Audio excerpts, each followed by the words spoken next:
Friend start करते हैं class 10 का chapter number 13 surface areas and volume. इसका एक्सरसाइज 13.2 का क्वेश्चन नंबर 1 करेंगे।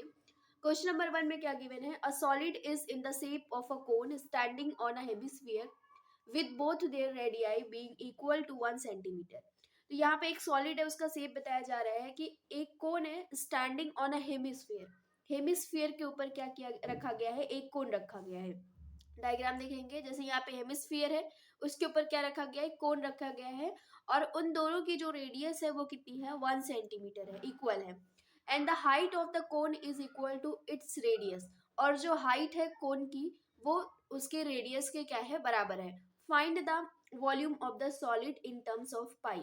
तो हमें क्या करना है? ये जो सॉलिड बनके तैयार हुआ है इसका वॉल्यूम फाइंड आउट करना है। वॉल्यूम मतलब इसकी कैपेसिटी फाइंड आउट करनी है, और इन टर्म्स ऑफ पाई मतलब यहाँ पे पाई की वैल्यू नहीं रखनी है हमें।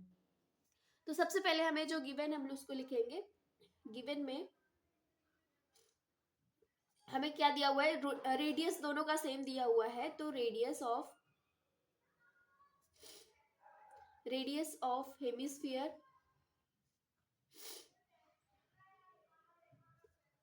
And cone is equal to कितना दिया है? 1 सेंटीमीटर। और जो हाइट है, हाइट ऑफ कोन, वो भी बराबर है किसके? उसके रेडियस के, कोन की रेडियस के।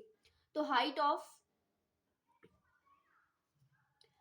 Of cone is equal to 1 centimetre. इसकी वैल्यू भी कितनी दी है? 1 सेंटीमीटर दी है। तो हम निकालते हैं यहाँ पे total volume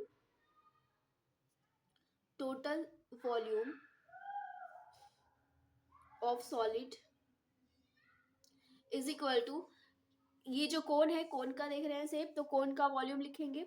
volume of cone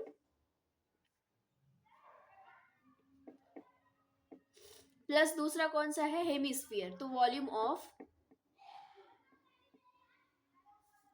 hemisphere. इन दोनों का फॉर्मूला लिखेंगे। तो वॉल्यूम ऑफ कोन होता है 1/3 पाई आर स्क्वायर एच, और वॉल्यूम ऑफ हेमिस्फीयर होता है 2/3 पाई आर क्यूब। तो यहाँ पे कॉमन ले लेते हैं। देखो 1/3 यहाँ पे भी है, नीचे भी 3 है, तो इसको हम 1/2 लिख सकते हैं। तो 1/3 क्या हो जाएगा? कॉमन आ जाएगा।